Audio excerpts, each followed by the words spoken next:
Bonjour, bon appétit, la journée est bonne.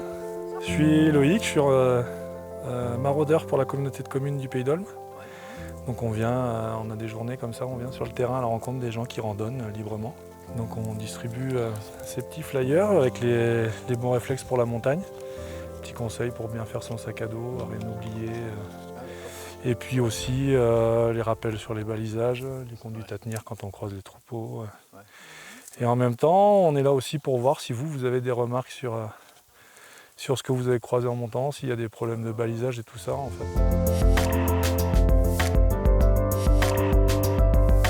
Vous êtes tous les jours par là ou comment? En fait, on est quelques travailleurs indépendants de la montagne sur le terrain, sur plusieurs secteurs. On fait secteur Mont-d'Olme-Saint-Barthélemy, Fourcade, Moulzoun, Montségur, le Taoulat. Et puis on fait des journées aussi autour du château de Roquefixade. Et comme ça, on sensibilise un peu les gens pour qu'ils partent bien en montagne et que ça reste une bonne expérience aussi, surtout. Donc c'est que tout le monde trouve du coup sa place en comprenant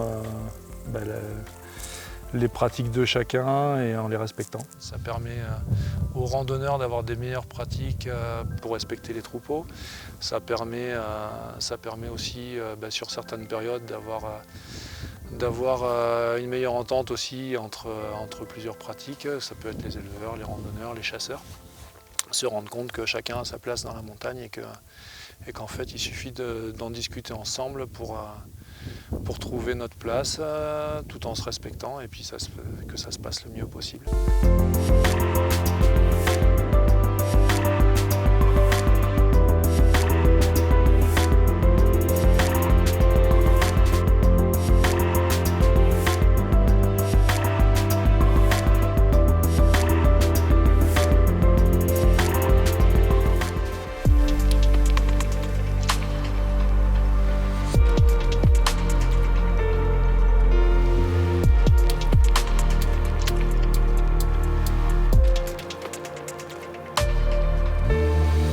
Est-ce que par rapport au dérangement de la faune hivernale, vous savez quel type de faune on peut déranger quand on est à ski de rando? Alors la montagne l'été ou la montagne l'hiver, on ne va pas faire le même type de programme, on ne va pas passer par les mêmes endroits, on ne va pas fréquenter les mêmes sites, d'autant plus, ça tombe sous le sens, l'hiver, on a un problème d'avalanche à gérer. Ça, il faut vraiment partir avec à la fois le bon équipement, donc le triplé DVA appel sonde, et avec les bonnes informations, dont notamment le BRA, le bulletin d'estimation de risque d'avalanche.